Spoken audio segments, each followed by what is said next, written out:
मेरी अल्लाह ताला से दुआ है कि मेरी जितनी भी बहनें हैं अल्लाह ताला उन सबको अल्लाह ताला इतना दे कि वो अपने घर में दस्तरखान लगाएं, लोगों को खिलाएं। तो जी आज है मुहर्रम की 9 तारीख और मैं मुहर्रम की 9 तारीख का व्लॉग आप लोगों के साथ शेयर कर रही हूँ। यहाँ है ना हम सबका रोज़ा भी था, साथ ही ना हम दोनों हस्बैंड वाइफ ने डिसाइड किया कि कुछ लोगों को बुला के, कुछ छोटे बच्चों को, मासूम जो बच्चे होते हैं उनको बुला के खाना खिलाएँ, थोड़ा सा दस्तरखान लगाएँ, एक नई शुरुआत करें तो अल्लाह ताला हमें हमारी रिज़्क़ में भी बरकत देगा। और जितनी भी आपकी हैसियत है ना, मेरे सब बहनों से यही गुजारिश है, चाहे एक इंसान को भी आप खिला सकते हैं ना तो दस्तरखान ज़रूर लगाएं अपने घर में, 1-2 जितना आपकी हैसियत है उस हिसाब से खिलाएं। तो हमने ना डिसाइड किया था कि हम 10 से 1 बच्चों को खाना खिलाएंगे, मुहर्रम पे दस्तरखान लगाएंगे। और हमने ना सुबह ही डिसाइड किया था, तो फिर जल्दी जल्दी सारा सामान मंगाया, मैंने पूरा घर धोया, वॉश किया। अच्छा पूरा घर, नमाज़ पढ़ी, घर धोने के बाद मैंने ज़ोहर की नमाज़ पढ़ी। और ज़ोहर की नमाज़ पढ़ते पढ़ते ना इतनी कोई तेज़ बारिश आई ना, मैं खुले में यहाँ नमाज़ पढ़ी थी तो ना मैं भीग गई, जनमाज़ भीग गई। और इतनी तेज़ है ना यहाँ पे बारिश आने लग गई थी। अब ये देखिए मेरा किचन है ओपन, अब ओपन किचन में मैं कैसे खाना बनाऊँ, मैं इसका सोच रही थी कि जल्दी से ही बारिश रुके। और आज तो अल्लाह की ऐसी रहमत वाली बारिश हुई है कि ना बारिश रुकने का नाम ही नहीं लगे, मतलब कि पूरे 2 घंटे तक बारिश हुई। फिर मैंने भी सोचा चलो बना लूँगी खाना, तो मैं अब सबसे पहले मैं नहा ही लेती हूँ बारिश में। तो 2 घंटे बारिश हुई थी, ओले भी आए थे, हम फातिमा, मैं और इसके पापा और हमारी हवेली बड़ी सारी, तो काफ़ी सारे लोग रहते ना, सब के सब इस बारिश में नहाए, सबने अल्लाह की रहमत को एंजॉय किया क्योंकि सबका रोज़ा था ना, तो अच्छा लगता है रोज़े में नहाना, अल्हम्दुलिल्लाह माशाल्लाह। तो अभी ना नहा धो के ना फ्री हो गई थी मैं, और यहाँ बारिश भी रुक गई थी, तो 4 बज गए थे, 4 साढ़े 4। तो मैंने कहा चलो खाना चढ़ा ही देती हूँ। तो फटाफट मैंने ना प्याज वगैरह कट करी, पहले सबसे पहले मैंने ना फातिमा को सुलाया। और मेरी प्यारी बहनों, जो पिछला वीडियो आया था ना, आप लोगों ने उसको इतना कोई ज़्यादा प्यार दिया ना, इतने अच्छे अच्छे कमेंट किए ना। देखिए मैं आपके कमेंट हमेशा पढ़ती हूँ, तो ये ना सोचा करें कि मैं कमेंट नहीं पढ़ रही और आप लोगों के कमेंट का जवाब नहीं दे रही। तो कमेंट में पढ़ती हूँ आप लोगों के और उनका जवाब भी देती हूँ अल्हम्दुलिल्लाह। और मुझे बड़े अच्छे लगते हैं आपके इतने अच्छे अच्छे कमेंट आते हैं ना, इतनी मोहब्बत और इतने प्यार से ना आप लोग मेरे लिए वक्त निकाल के, मेरे लिए बहुत बड़ी बात है कि कोई शख्स मेरे लिए वक्त निकाल के इतने लंबे लंबे कमेंट करा, इतने अच्छे अच्छे कमेंट करा, बड़ा अच्छा लगता है। तो प्लीज़ प्लीज़ कमेंट करते रहिए करिए, ऐसा लगता है हाँ भाई मेरी आप लोगों से बातचीत हो रही है। तो आपके कमेंट आते हैं तो आप अपना राय देते हो और मैं वीडियो में आप लोगों से बात करती हूँ, तो बड़ा ही सुकून मिलता है, बड़ा अच्छा लगता है। तो हमने डिसाइड किया था कि आज हम बनाएंगे दाल गोश्त, और बस दाल गोश्त का डिसाइड था। तो फिर हस्बैंड जी चावल भी ले आए, बोले नहीं है ना मीठा भी बनाओ, तुम्हारे हाथ का मीठा तो देखो सबको पसंद है। और मेरे हाथ का मीठा ना अल्हम्दुलिल्लाह, बड़ा बोल नहीं बोली, इतना अच्छा बनता है ना मीठा मेरे हाथ का, सब लोग खाते हैं, बड़ा इंजॉय करते हैं। तो है ना मैंने कहा चलो ठीक है भाई, बच्चे आ रहे हैं, तो हारिस के दोस्त आ रहे थे 8-10, तो मैंने कहा चलो ठीक है, बच्चे खुश हो जाएंगे, बच्चों की दावत है ना अधूरी लगती, मीठे बगैर तो सही में कोई भी दावत हो ना मीठे बगैर तो बुरी ही लगती, मतलब अधूरी लगती, बुरी नहीं लगती, अधूरी लगती है। तो यहाँ हमने डिसाइड किया चलो दाल गोश्त बनाते हैं। तो यहाँ मैंने ना कुकर में गला लिया था गोश्त, फिर मैंने उसको ना एक ट्रांसफ़र कर दिया था इस भगोने के अंदर। तो मैं आप लोगों से यही कहना चाह रही थी कि जो ये मुबारक महीना हमें मिला है ना, अल्लाह ताला ने तोहफे में, हर महीना इतना मुबारक है हमारा इस्लामिक, हर मतलब महीने की अलग ही अहमियत बनाई है अल्लाह ताला ने। और ये तो जो गम का महीना है, इतना इसमें मतलब जितना इस महीने के बारे में जानो ना उतना ही दिल है ना मोम सा पिघल जाता है। मतलब अल्लाह ताला ने इमाम हुसैन का जो वाक़या है ना, सुनते हैं ना तो इतना मेरा दिल पसीज जाता है। अल्लाह ताला बस ये सोचते हैं काश उस वक्त हम होते उस मैदान में और हम कुछ कर पाते हमारे इमाम हुसैन के लिए, बस यही दिल में लग गई रहती है। चलो कोई बात नहीं, हम जब नहीं थे अल्लाह ताला ने हमें जब मौका नहीं दिया, लेकिन अभी हमें मौका दिया अल्लाह ताला ने, तो अभी हम जितना हो सके जिसकी जो मदद कर सकते हैं तो करना चाहिए। देखिए अल्लाह ताला हमें रोज़ी देता है तो उसमें कुछ हक़ होता है ना, गरीबों का भी होता है। ऐसा नहीं है कि जितनी अल्लाह ताला ने हमें रोज़ी दे दी है वो सारी हमें हमारे पर ही खर्च करने के लिए दी, नहीं, उसमें कुछ हक़ गरीबों का भी होता है। और जब हम ये हक़ गरीबों को नहीं देते ना तो अल्लाह ताला हमसे फिर नाराज़ होकर रोज़ी छीन लेते हैं। तो अगर अल्लाह ताला आपको 100 रुपये भी दे रहे हैं ना, आप उसमें से 1 रुपया गरीबों का भी निकाल सकते हैं, इसमें कोई ये नहीं है कि आप नहीं कर सकते। जब अल्लाह ताला दे रहा है तो सबसे पहले उनमें आप गरीबों का भी एक हक़ निकालिए अपने, ताकि ना अल्लाह ताला आपकी रोज़ी में बरकतें दें। और ना मैंने जो इस्तग़फ़ार पढ़ रही हैं कि नहीं पढ़ रही हैं मेरी प्यारी बहनें, इस्तग़फ़ार पढ़िए। देखिए जो अच्छी चीज़ होती है ना, मैं आप लोगों के साथ हमेशा शेयर करती हूँ, मैंने पढ़ी है, मुझे फ़ायदा हुआ है अल्हम्दुलिल्लाह, तो ही मैं आप लोगों के साथ शेयर कर रही हूँ कि आप लोग भी इस्तग़फ़ार पढ़िए। देखिए देखिए, 1-2 दिन पढ़ के तो देखिए कम से कम, आपको खुद को ये ना इसके ना फ़ायदे न दिखने लग जाएंगे, आपको खुद ही मिरेकल होते हुए दिखेंगे, आप खुद ही सोचने पे मजबूर हो जाएंगे कि ये सब चीज़ें किस तरह से हो रही हैं और कहाँ से अल्लाह ताला हमें दे रहा है। तो मुझे फ़र्क हुआ है, इसलिए मैं आपको बताई थी। साथ ही देखिए, मैंने ना भजिए जो प्याज वाले होते हैं ना, मुझे बड़े ही पसंद है, तो प्याज मैंने काट के और भजियों का बैटर बना के रख दिया था, ताकि बेसन है ना फूल जाए अच्छे से, भजिए ना नरम नरम से फूले फूले से बने। और साथ ही यहाँ पर हमारा गोश्त भी भुन रहा था। और ये देखिए, हारिस को मैंने दिया था सरप्राइज़। हारिस शॉक हो गया, मतलब कि बनने के बाद मैंने उसको सरप्राइज़ दिया था। असल में क्या, इस टाइम वो मदरसे गया हुआ था, 9 मुहर्रम को उसकी मदरसे की छुट्टी नहीं थी, तो वो मदरसे गया हुआ था। तो वो मदरसे से आया ना, उसने देखा खाना क्या क्या बनाया है मम्मा ने, तो वो तो शॉक्ड हो गया है, मम्मा आपने तो मीठा भी बनाया है।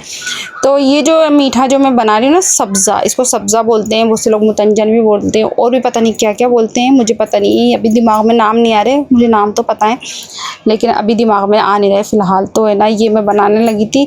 तो ये ना मेरे हाथ की बड़ी स्पेशल है, क्योंकि ना हमारे ना मेरे ख़ानदान में, जहाँ ससुराल का भी और पियर का भी, मेरे से अच्छा सब्ज़ा कोई भी नहीं बना सकता। जब भी सब्ज़ा बनाने की बारी आती है ना, तो मेरा ही नंबर आता है। सब बोलता है कि भाई रूही से बनवाओ, रूही बहुत अच्छा बनाती है। तो यहाँ मैं आप लोगों को भी सिखाती हूँ, इसकी पूरी रेसिपी आपके साथ शेयर करूँगी। बिल्कुल भी मिस मत कीजिएगा, एक एक स्टेप ध्यान से सुनिएगा, ताकि आप भी एक अच्छी रेसिपी यहाँ से सीख के जाएं। तो यहाँ ना सबसे पहले 1 घंटे के लिए ना आपको चावल भिगो देने हैं। चावल अच्छे से धो के 3 से 4 पानी आपको इसके निकाल लेने हैं।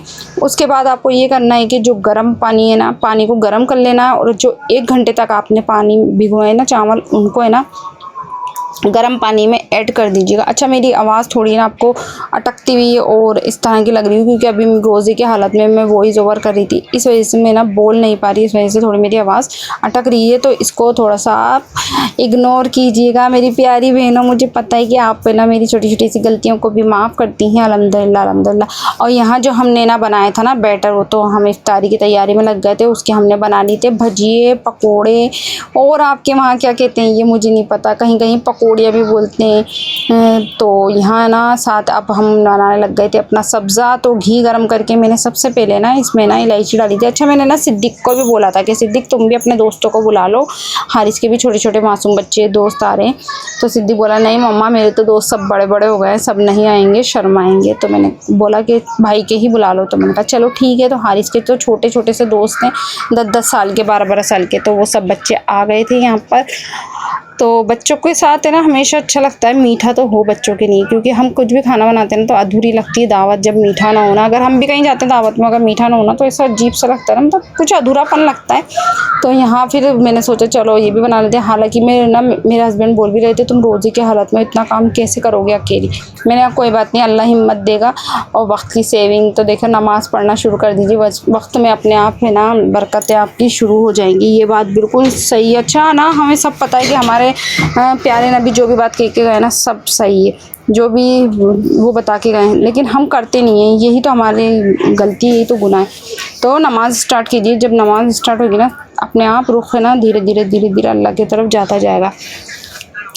तो जो हमने घी गरम करा था ना, अपनी रेसिपी की जानिब चलते हैं। तो घी जो गरम करा था ना, मैंने उसके अंदर ना इलायची डाली, उसके बाद मैंने 1 तेज चावलों की डाली। देखिए चावल जब डालें ना आप लोग तो बड़े ही ध्यान से डालें, क्योंकि इस टाइम घी होता है गरम और चावल होते हैं गीले, तो वो ना उछटते हैं, चटकते हैं, तो उनका डर रहता है खुद के ऊपर आने का। अच्छा, मुझे भी डर लगता है, लेकिन कहते हैं ना कुकिंग जो करता है ना उसको डर भूलना पड़ता है, क्योंकि कहा जाता है डर के आगे तो जीत है।